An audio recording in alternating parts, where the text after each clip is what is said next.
പിതാവും പുത്രനും പരിശുദ്ധാത്മാവുമായ ത്രിയേക ദൈവത്തിന്റെ തിരുനാമത്തിന് എന്നേക്കും മഹത്വം ഉണ്ടായിരിക്കട്ടെ.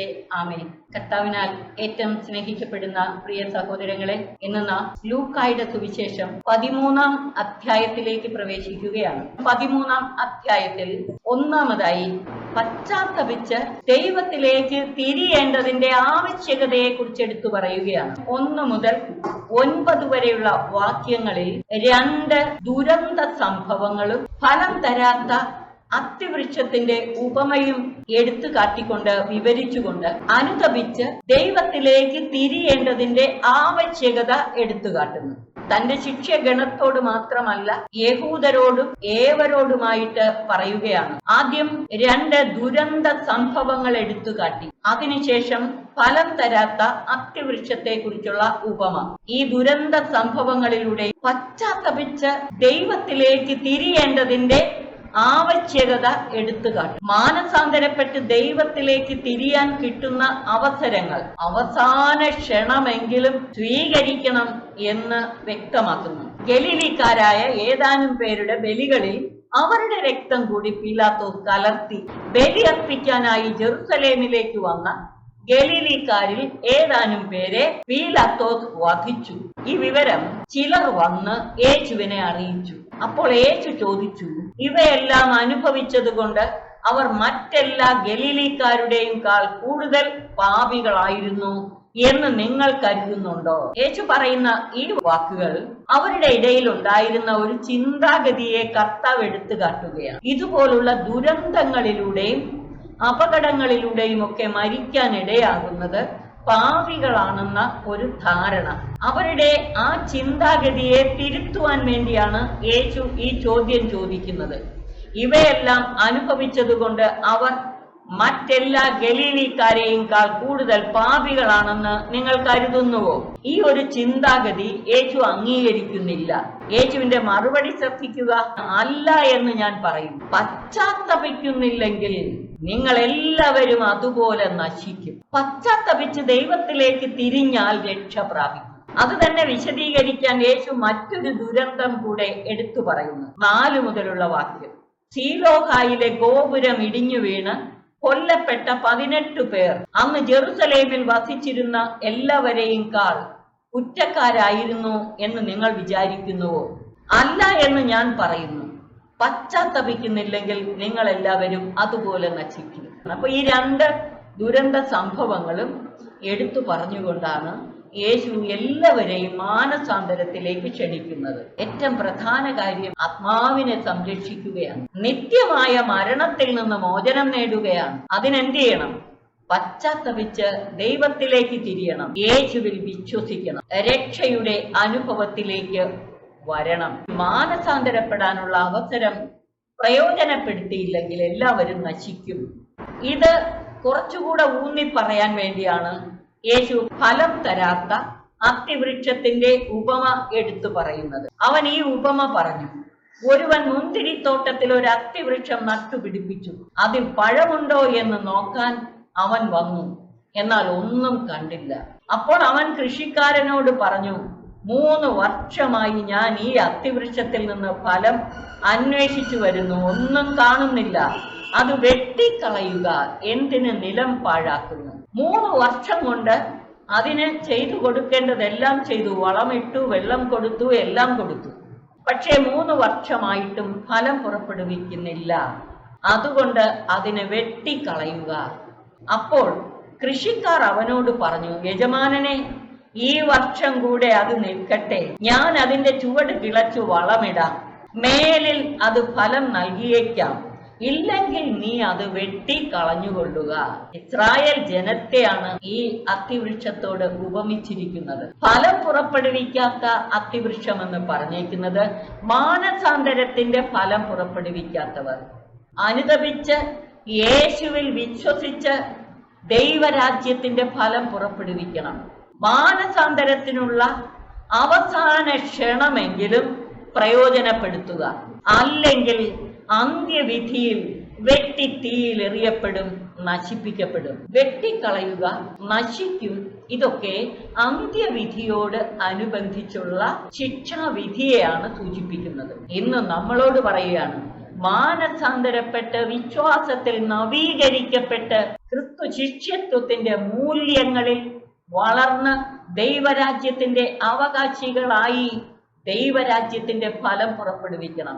8-ാം വാക്യത്തിൽ കൃഷിക്കാർ യേശുവിനോട് പറഞ്ഞത്, യജമാനനെ, ഈ വർഷം കൂടി അത് നിൽക്കട്ടെ, ഒരു ചാൻസ് കൂടെ കൊടുക്കാം നമുക്ക്. ഞങ്ങൾ അതിന്റെ ചുവട് കിളച്ച് വളമിടാം, ഫലം നൽകിയേക്കാം. 13-10 മുതലുള്ള വാക്യങ്ങളിൽ യേശു നിയമജ്ഞരുടെ കാപഠ്യത്തെ എടുത്തു കാട്ടുവാനായിട്ട് ഒരു സംഭവം ഇവിടെ പറയുകയാണ്. കൂനുള്ള സ്ത്രീയെ സുഖപ്പെടുത്തുന്ന സംഭവം. യേശു സാബത്ത് ദിവസം സിനഗോഗിൽ പ്രവേശിച്ചപ്പോൾ 18 വർഷമായി ഒരാത്മാവ് ബാധിച്ച് രോഗിണിയായി നിവർന്നു നിൽക്കാൻ സാധിക്കാത്ത വിധം കൂനിപ്പോയ ഒരുവൾ അവിടെ ഉണ്ടായിരുന്നു. അവൾ സാബത്ത് ദിവസം കർത്താവിന്റെ ഭവനത്തിൽ ഉണ്ടായിരുന്നു. യേശു അവളെ കണ്ടു. ആ വാക്കുകൾക്ക് വലിയ അർത്ഥമുണ്ട്. അവൾ യേശുവിന്റെ അടുത്ത് ചെല്ലുകയോ യേശുവിനെ വിളിച്ച് അപേക്ഷിക്കുകയോ ചെയ്തില്ല. പക്ഷെ യേശു അവളെ കണ്ടു. അവളുടെ വിശ്വസ്തതയും അവളുടെ വിശ്വാസവും കാത്തിരിപ്പും, പരാതി കൂടാതെ പരിഭവം കൂടാതെ തന്റെ രോഗ അവസ്ഥയിലും ദൈവത്തോടുള്ള കടമ അവൾ നിർവഹിക്കുകയാണ്. അവളുടെ ആ വിശ്വസ്തത കർത്താവ് കണ്ടു. 18 വർഷം കൂനിയായിരുന്നിട്ടും ആവലാതിയോ വെറുവെറുപ്പോ കൂടാതെ അവൾ വിശ്വാസപൂർവം കർത്താവിനോടുള്ള തന്റെ കടമകൾ നിറവേറ്റുകയാണ്. സാബത്ത് ദിവസം ദേവാലയത്തിൽ പോയി ദൈവാരാധനയിൽ പങ്കുചേർന്നു. അവളുടെ വിശ്വസ്തത യേശു കണ്ടു. അവളുടെ ദൈവാശ്രയം യേശു കണ്ടു. അവൻ അവളെ അടുത്തു വിളിച്ചു പറഞ്ഞു. യേശു അവളുടെ പക്കലേക്ക് ചെന്നു, തന്റെ പക്കലേക്ക് അവളെ വിളിച്ചു. സ്ത്രീയെ, നിന്റെ രോഗത്തിൽ നിന്ന് നീ മോചിപ്പിക്കപ്പെട്ടിരിക്കുന്നു.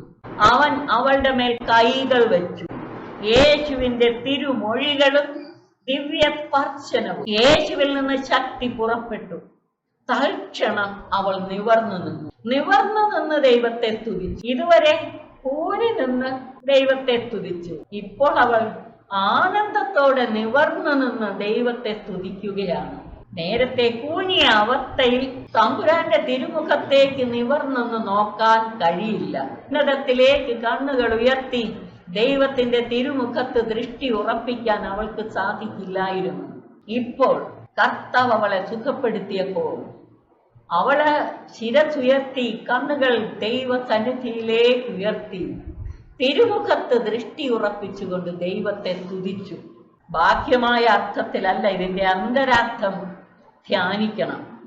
യേശുവിന്റെ ദിവ്യ വചസ്സുകളും ദിവ്യ സ്പർശനവും അവളെ സുഖപ്പെടുത്തി. കർത്താവിൽ നിന്ന് ശക്തി പുറപ്പെട്ട് അവളെ സുഖപ്പെടുത്തി. പ്രിയമുള്ളവരെ, ആത്മന ഈ കൂനിയുടെ സ്ഥാനത്ത് നമ്മളെ തന്നെ ഒന്ന് പ്രതിഷ്ഠിക്കണം. കർത്താവേ, എനിക്കുമുണ്ട് പല കൂനുകൾ, എനിക്കുമുണ്ട് പല ബലഹീനതകൾ.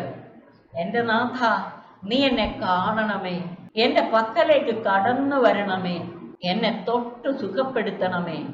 ഓരോ ദൈവാരാധനയ്ക്കും നാം പങ്കുചേരുമ്പോൾ, യാമപ്രാർത്ഥനകളിലും പരിശുദ്ധ കുർബാനകളിലും പങ്കുചേരുമ്പോൾ, ദൈവമേ നീ പരിശുദ്ധനാകും, ബലവാനേ നീ പരിശുദ്ധനാകുന്നു, മരണമില്ലാത്തവനെ നീ പരിശുദ്ധനാകുന്നു എന്ന് പറഞ്ഞുകൊണ്ട് പ്രാർത്ഥിക്കുമ്പോൾ നമ്മുടെ കണ്ണുകൾ ആത്മനാ ദൈവ സന്നിധിയിലേക്ക് ഉയരണം. സ്വർഗസ്ഥനായ പിതാവേ എന്ന് വിളിച്ച് പ്രാർത്ഥിക്കുമ്പോൾ നമ്മുടെ ശിരസ്സും നമ്മുടെ കരങ്ങളും ആത്മന ദൈവ സന്നിധിയിലേക്ക് ഉയർത്തുന്നതിന്റെ ലക്ഷണമായി. അങ്ങനെ പൂർണ്ണ മനസ്സോടും പൂർണ്ണാത്മാവോടും സർവശക്തിയോടും കൂടെ ദൈവത്തെ സ്തുതിക്കുന്ന അനുഭവമാകണം. 14 മുതലുള്ള വാക്യങ്ങൾ.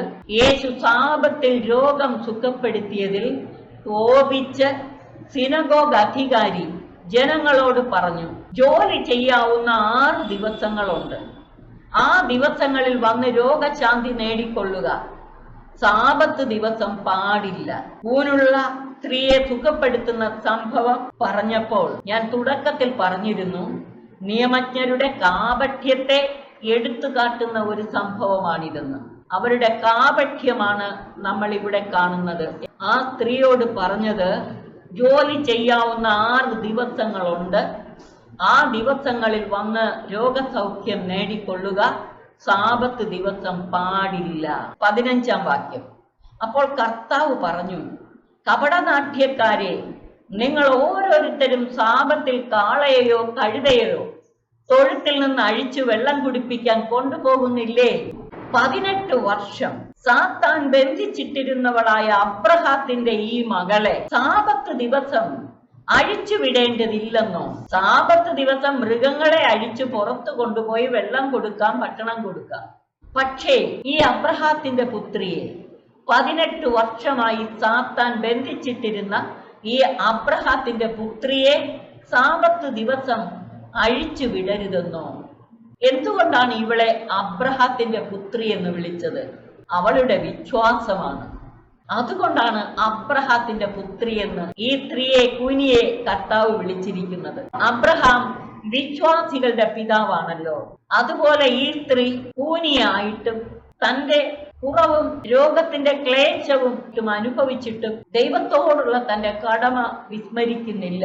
വിശ്വസ്തയോടെ സാബത്ത് അനുഷ്ഠിക്കുന്ന ഈ അബ്രഹാത്തിന്റെ പുത്രിയെ സാബത്ത് ദിവസം സുഖപ്പെടുത്തരുതെന്നോ? ഇത് കേട്ട് അവന്റെ പ്രതിയോഗികൾ എല്ലാം ലജ്ജിതരായി. കർത്താവിനെ ചോദ്യം ചെയ്തവർ ലജ്ജിതരായി. എന്നാൽ ജനക്കൂട്ടം മുഴുവൻ അവൻ ചെയ്തിരുന്ന മഹനീയ കൃത്യങ്ങളെ കുറിച്ച് സന്തോഷിച്ചു. സിനഗോഗ് അധികാരികളും നിയമജ്ഞരും നേരത്തെ കോപിച്ചു, ഇപ്പോൾ ലജ്ജിതരായി. ദൈവത്തിന്റെ ഈ പ്രവൃത്തികൾ കണ്ട സാധാരണ ജനം ദൈവത്തെ സ്തുതിച്ചു, സന്തോഷിച്ചു. അവർ നന്ദിയോടെ യേശുവിലൂടെ ദൈവം ചെയ്യുന്ന ഈ മഹനീയ കൃത്യങ്ങളെ ഓർത്ത് ദൈവത്തെ സ്തുതിച്ചു.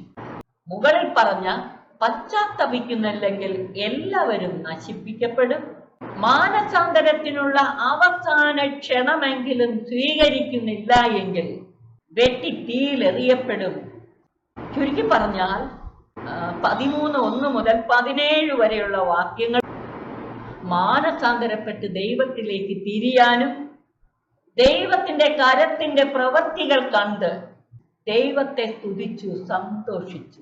കർത്താവ് പ്രവർത്തിക്കുന്നത്, പിശാചുക്കളെ ബഹിഷ്കരിക്കുന്നത്, അത്ഭുതങ്ങളും അടയാളങ്ങളും പ്രവർത്തിക്കുന്നത് ദൈവകരത്താലാണ്.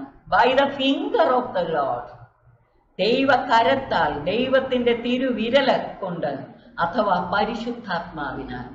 ഈ പരിശുദ്ധാത്മാവിന്റെ പ്രവൃത്തികൾ കാണുകയും വിശ്വസിക്കുകയും ചെയ്യുന്നവർ പരിശുദ്ധാത്മാവിനാൽ നിറഞ്ഞ് ആനന്ദത്തോടെ ദൈവത്തെ സ്തുതിക്കുകയാണ്.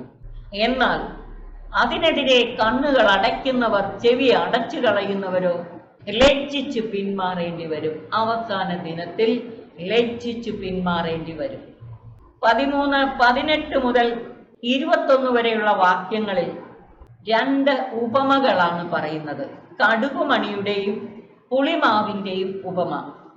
ഈ പശ്ചാത്തലത്തിൽ ഈ ഉപമ പറയുമ്പോൾ ഇതിന് വലിയ അന്തരാർത്ഥമുണ്ട്. എന്താണത്? ദൈവരാജ്യം നിശ്ചയമായും വളരും. ദൈവരാജ്യം നിശ്ചയമായും വളരും. ആരൊക്കെ തിരസ്കരിച്ചാലും ദൈവരാജ്യം ഫലം പുറപ്പെടുവിക്കുക തന്നെ ചെയ്യും. നിശ്ചയമായും ദൈവരാജ്യം വളരും. കടുകുമണി തീരെ ചെറുതാണ്, പക്ഷെ അത് അത്ഭുതകരമായി വളർന്ന് വലുതായി ആകാശ പറവകൾക്ക് കൂടുകെട്ടി താമസിക്കുവാനുള്ള താവളമായി മാറും. ഇതുപോലെയാണ് ഭൂമിയിലെ ദൈവരാജ്യമാകുന്ന സഭയുടെ വളർച്ച. കടുകുമണിയുടെ ഉപമയിലൂടെ സഭയുടെ വളർച്ചയെ എടുത്തു കാട്ടുകയാണ്. ഭൂമിയിലെ ദൈവരാജ്യമായ സഭ വളരും. അനേകർ ആശ്രയവും സമാധാനവും കണ്ടെത്തും. ഈ കടുകുമണി, ഈ വിത്ത് വചനമാകുന്ന വിത്താണ്, ദൈവരാജ്യത്തിന്റെ വിത്താണ്. അത് യേശു തന്നെയല്ലേ? യേശുവിനെ ആരൊക്കെ തിരസ്കരിച്ചാലും അവനിലൂടെ സംജാതമാകേണ്ട ദൈവരാജ്യം സംജാതമാവുക തന്നെ ചെയ്യും. നമുക്കറിയാം, യേശുവിലൂടെയും വെറും 12 അപ്പസ്തോലന്മാരിലൂടെയും ആരംഭിച്ച സഭ വളർന്ന് പടർന്ന് പന്തലിച്ചത് ആദ്യ നൂറ്റാണ്ടിൽ തന്നെ. അതിന്റെ ശിഖരങ്ങളിൽ റോമിലും ലോകത്തിന്റെ നാനാ ദേശത്തുമുള്ള ജനങ്ങൾ അഭയം കണ്ടെത്തി. സഭ ആദ്യ നൂറ്റാണ്ടിൽ തന്നെ ലോകത്തിന്റെ അതിർത്തികൾ വരെ എത്തിച്ചേർന്നു. റോമ സാമ്രാജ്യത്തിലേക്കും വിജാതീയരുടെ ഇടയിലേക്കും ലോകത്തിലുടനീളം ഭാരതീയരായ നമുക്കും 1-ാം നൂറ്റാണ്ടിൽ തന്നെ കർത്താവിന്റെ സുവിശേഷം കിട്ടി. ക്രിസ്തുവിന്റെ ശരീരമായ സഭ അതിന് വളരെ ചെറിയ ഒരു തുടക്കമല്ലേ? അന്നത്തെ സാമ്രാജ്യ ശക്തികളുടെ പശ്ചാത്തലത്തിൽ നിന്ന് നോക്കുമ്പോഴാണ് ഇതിന്റെ പ്രത്യേകത മനസ്സിലാക്കാൻ കഴിയുന്നത്. അന്നത്തെ സാമ്രാജ്യ ശക്തികളുടെ പശ്ചാത്തലത്തിൽ നിന്ന് നോക്കുമ്പോൾ യേശുവും ശിഷ്യന്മാരും വെറും കടുകുമണി പോലെയല്ലേ?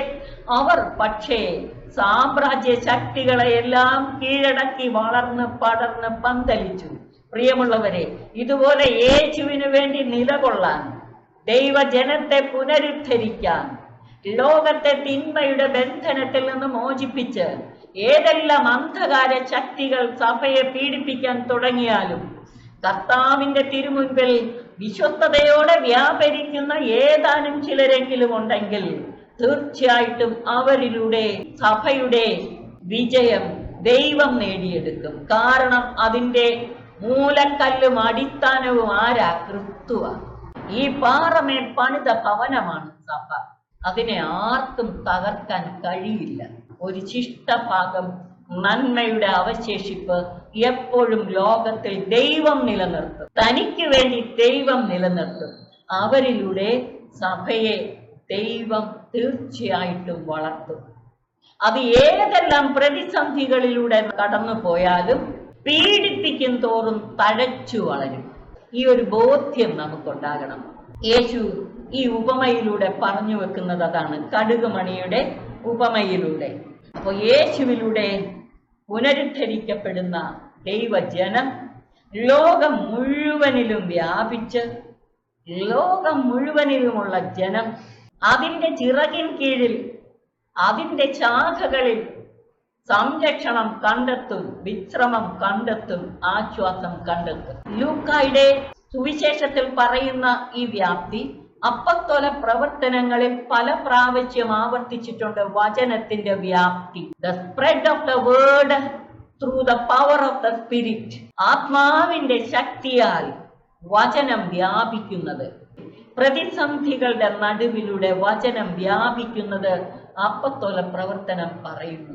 സഭയെ പീഡിപ്പിച്ച സാവൂള് കർത്താവിന്റെ കരങ്ങളിലെ ഉപകരണമായി എങ്ങനെ ലോകത്തിന്റെ അതിർത്തികൾ വരെ സുവിശേഷം എത്തിക്കുവാനായി ദൈവ കരങ്ങളിലെ ഉപകരണമായി എന്നും അപ്പസ്തോല പ്രവർത്തനം വിവരിക്കുന്നു. ഇന്ന് നമുക്കിത് നൽകുന്ന സന്ദേശം ആത്മാവിന്റെ ശക്തിയാൽ വചനത്തിന്റെ വാഹകരാകണം.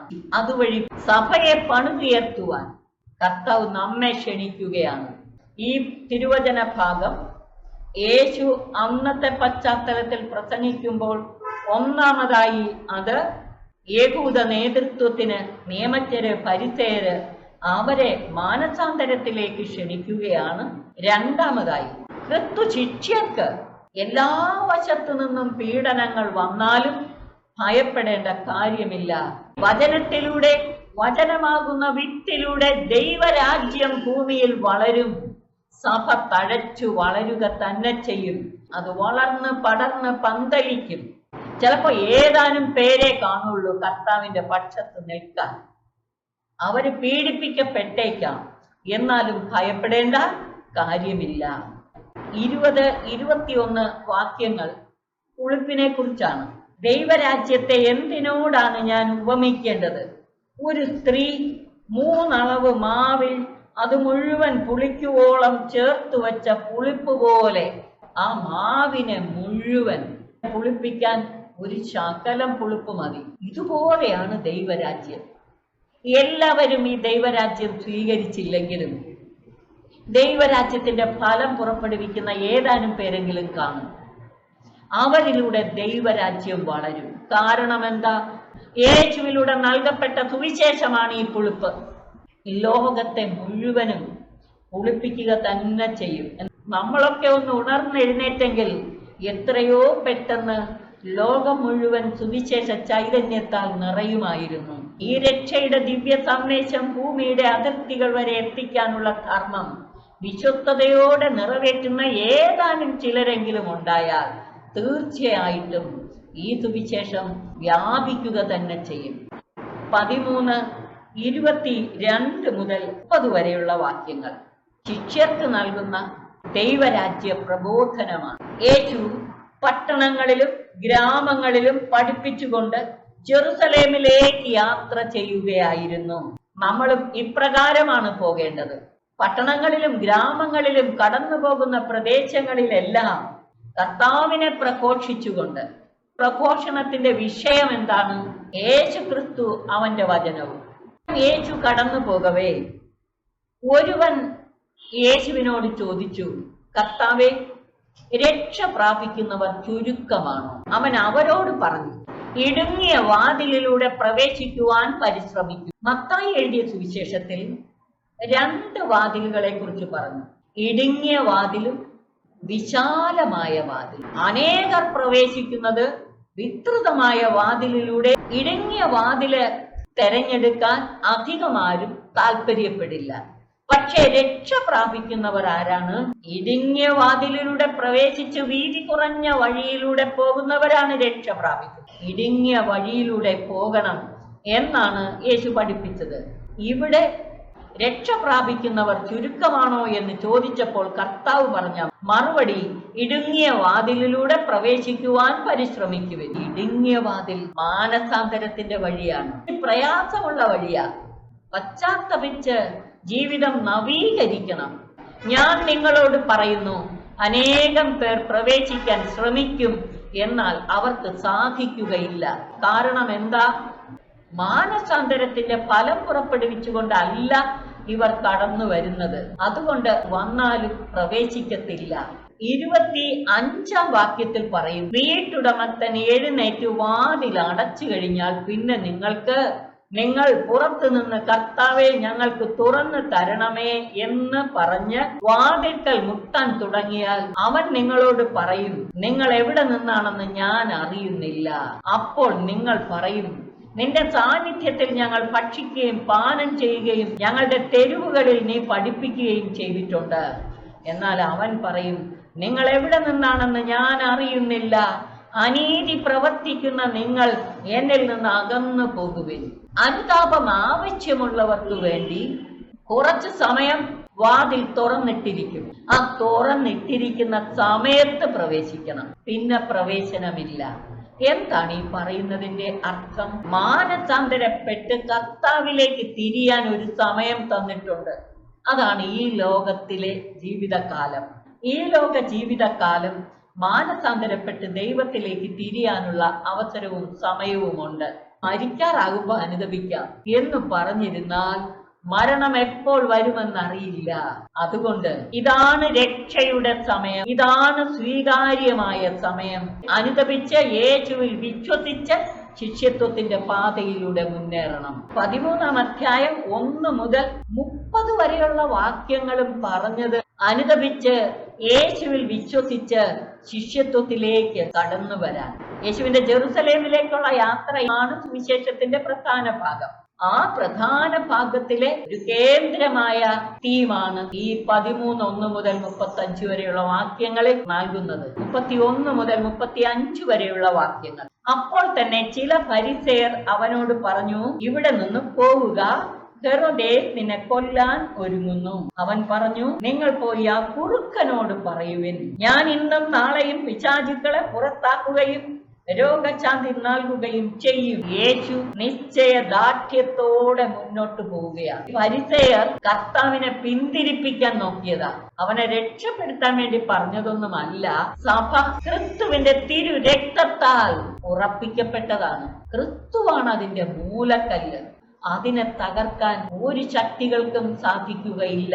അല്പകാലത്തേക്ക് പീഡിപ്പിക്കുമായിരിക്കും, പക്ഷെ പീഡിപ്പിക്കും തോറും അത് വർദ്ധിക്കുകയും വ്യാപിക്കുകയും ചെയ്തുകൊണ്ടിരിക്കും. കാരണം ഇത് ദൈവത്തിന്റെ പദ്ധതി, മനുഷ്യന്റെ പദ്ധതിയല്ല. ലോകത്തെ മുഴുവനും ഈ രക്ഷയുടെ നവയുഗത്തിൽ ദൈവം ഉൾച്ചേർക്കും. കുടുംബസ്ഥരും സമർപ്പിതരും ഒരുപോലെ തമ്പുരാന്റെ സഭയെ പണിയുവാൻ ഒരുമിച്ച് ചേർന്ന് നിൽക്കണം. പ്രിയമുള്ളവരെ, നമ്മളെ ദൈവം ഏൽപ്പിച്ച ദൗത്യം എന്തെന്ന് വ്യക്തമായ ബോധ്യം നമുക്കുണ്ടോ? 34-ാം വാക്യം, ജെറുസലേം ജെറുസലേം, പ്രവാചകന്മാരെ കൊല്ലുകയും നിന്റെ അടുത്തേക്ക് അയക്കപ്പെടുന്നവരെ കല്ലെറിയുകയും ചെയ്യുന്നവളെ, പിടക്കോഴി കുഞ്ഞുങ്ങളെ ചിറകിൻ കീഴിൽ ചേർത്ത് നിർത്തുന്നത് പോലെ നിന്റെ സന്താനങ്ങളെ ഒന്നിച്ചു ചേർക്കുന്നതിന് ഞാൻ എത്രയോ പ്രാവശ്യം ആഗ്രഹിച്ചു, പക്ഷേ നിങ്ങൾ സമ്മതിച്ചില്ല. യേശുവിന്റെ ഒരു നിലവിളിയാണ്. സത്യമറിയാം, ദൈവജനത്തെ ഒന്നിച്ചു ചേർക്കാനായിട്ട് കർത്താവ് എടുത്ത ശ്രമങ്ങളെല്ലാം, പക്ഷേ നീ സഹകരിച്ചില്ല. ദൈവ തിരുഹിതത്തോട് അവർ മറുതലിച്ചു നിന്ന് കർത്താവിന്റെ ഹൃദയ നൊമ്പരം വ്യക്തമാക്കുകയാണ്. തുടർന്നുള്ള വാക്കുകളും അതുതന്നെയല്ലേ പറയുന്നത്? പ്രവാചകന്മാരെ കൊല്ലുകയും നിന്റെ അടുത്തേക്ക് അയക്കപ്പെടുന്നവരെ കല്ലെറിയുകയും ചെയ്യുന്നവളെ, ഇടക്കോഴി കുഞ്ഞുങ്ങളെ ചിറകിൻ കീഴിൽ ചേർത്ത് നിർത്തുന്ന പോലെ നിന്നെ എന്റെ ചിറകിൻ കീഴിൽ ഒന്നിപ്പിക്കുവാൻ ഞാൻ എത്രയോ ആഗ്രഹിച്ചു. ഈ ഒരുമിച്ച് ചേർക്കൽ എന്ന് പറയുന്നത് ഇസ്രായേൽ ഗോത്രത്തെ മാത്രമല്ല, യഹൂദരുടെ ധർമ്മമാണ്. സകല ജനത്തെയും ഇസ്രായേലിന്റെ ദൈവമായ കർത്താവിനോട് ഒന്നിപ്പിക്കുക. പുതിയ ഇസ്രായേലായ സഭയും പലതായി വിഭജിക്കപ്പെട്ട് വിഘടിതമായ അവസ്ഥയിലാണ്. പ്രിയമുള്ളവരെ, എന്റെ മനസ്സിൽ പലപ്പോഴും വരുന്ന വലിയൊരു നൊമ്പരം, നമ്മൾ സ്നേഹിക്കുന്ന നമ്മുടെ പ്രിയപ്പെട്ടവരുടെ ആരുടെയെങ്കിലും ശരീരം ചിതറിക്കപ്പെട്ട അവസ്ഥയിൽ വഴിയോരത്ത് കണ്ടാൽ ഓ സാരമില്ല എന്ന് പറഞ്ഞു പോകുമോ? ഇല്ല. നമ്മളൊരു ബസ്സിൽ യാത്ര ചെയ്യാണെന്ന് വെച്ചോളുക. നമ്മൾ കൈ ഒന്ന് പുറത്തിട്ട് ഇങ്ങനെ പിടിച്ചോണ്ടിരുന്നു, കമ്പിയിൽ എന്തിലെങ്കിലും ചെന്ന് ഇടിച്ച് കൈപ്പത്തി വെച്ച് അങ്ങ് അറ്റ് പോയി. വണ്ടി നിർത്തിച്ച് എത്രയും പെട്ടെന്ന് അടുത്ത ഹോസ്പിറ്റലില് ഈ കൈപ്പത്തിയും കൂടെ എടുത്തുകൊണ്ട് എത്തിച്ച് തുന്നിക്കെട്ടി സുഖപ്പെടുത്താൻ സാധിക്കാവുന്നതെല്ലാം ചെയ്യും, അല്ലേ? എത്ര നാള് ഈ കയ്യ് സുഖപ്പെടുത്താൻ താങ്ങി സപ്പോർട്ട് കൊടുത്തു കൊണ്ട് നടക്കും. പ്രിയമുള്ളവരെ, നമ്മുടെ കർത്താവിന്റെ ശരീരമല്ലേ സഭ. ആ സഭയിലെ സഭാഗാത്രത്തിലെ അവയവങ്ങൾ ചിന്നിച്ചിതറുന്ന അവസ്ഥ കണ്ടിട്ട് നമുക്ക് സ്വസ്ഥമായി ഇരിക്കാൻ സാധിക്കുമോ? നമ്മൾ അതിനെന്ത് ഇഫേർട്ട് എടുക്കുന്നു? ത്യാഗപൂർണമായ പ്രാർത്ഥനയെങ്കിലും നമുക്കുണ്ടോ? നമ്മുടെ കർത്താവിന്റെ ശരീരത്തെ കുറിച്ച്, സഭയെ കുറിച്ച് നമുക്ക് തീവ്രമായ വേദനയുണ്ടോ? സകലരെയും കർത്താവിനോട് ചേർത്ത് നിർത്താൻ വേണ്ടി, അവനെ അറിയാത്തവരാണ് അവനെ അറിയണം, വേർപെട്ടു നിൽക്കുന്ന സഭാ സമൂഹങ്ങളെ ഒരുമിപ്പിക്കണം. ഇതാണ് നമ്മുടെ ധർമ്മം. വിടക്കോഴി കുഞ്ഞുങ്ങളെ ചിറകിൻ കീഴ് ചേർത്ത് നിർത്തുന്നത് പോലെ നിന്റെ സന്താനങ്ങളെ ഒന്നിച്ച് ചേർക്കുന്നതിന് ഞാൻ എത്രയോ പ്രാവശ്യം ആഗ്രഹിച്ചു, പക്ഷേ നിങ്ങൾ സമ്മതിച്ചില്ല. ഇതാ നിങ്ങളുടെ ഭവനം പരിത്യക്തമായിരിക്കുന്നു. ഞാൻ നിങ്ങളോട് പറയുന്നു, കർത്താവിന്റെ നാമത്തിൽ വരുന്നവൻ അനുഗ്രഹീതനെന്ന് നിങ്ങൾ പറയുന്നത് വരെ നിങ്ങൾ എന്നെ കാണുകയില്ല. സ്ഥിരനായ കർത്താവിനെ നമ്മുടെ ദൈവവും രാജാവുമായിട്ട് സകലരും വിശ്വസിച്ചേറ്റു പറയണം. വിശ്വസിച്ചേറ്റു പറയുന്നവർക്ക് മാത്രമേ അവനെ കാണാൻ ഇനി സാധിക്കുകയുള്ളൂ. വിശ്വസിച്ചേറ്റു പറയുന്നവർ എന്നെ കാണും. ഈ 13-ാം അധ്യായത്തിൽ പറഞ്ഞ പ്രധാന കാര്യങ്ങളെല്ലാം അനുദപിച്ച് കർത്താവിലേക്ക് തിരിയാൻ, പശ്ചാത്താപത്തിന്റെ ഫലം പുറപ്പെടുവിക്കാൻ തന്നെയാണ്. സകലരും യേശുവിലുള്ള വിശ്വാസം ഏറ്റുപറയാൻ ഇടയാകണം നമ്മുടെ വിശ്വാസ സാക്ഷ്യ ജീവിതത്തിലൂടെ. ദൈവരാജ്യത്തിന്റെ വ്യാപ്തിക്കായി നമുക്ക് നമ്മെ തന്നെ സമർപ്പിക്കാം. സർവശക്തൻ നമ്മെ അനുഗ്രഹിച്ച് ആശീർവദിക്കട്ടെ. പിതാവിനും പുത്രനും പരിശുദ്ധാത്മാവിനും സ്തുതി, ആദിമുതൽ എന്നേക്കും. ആമേൻ.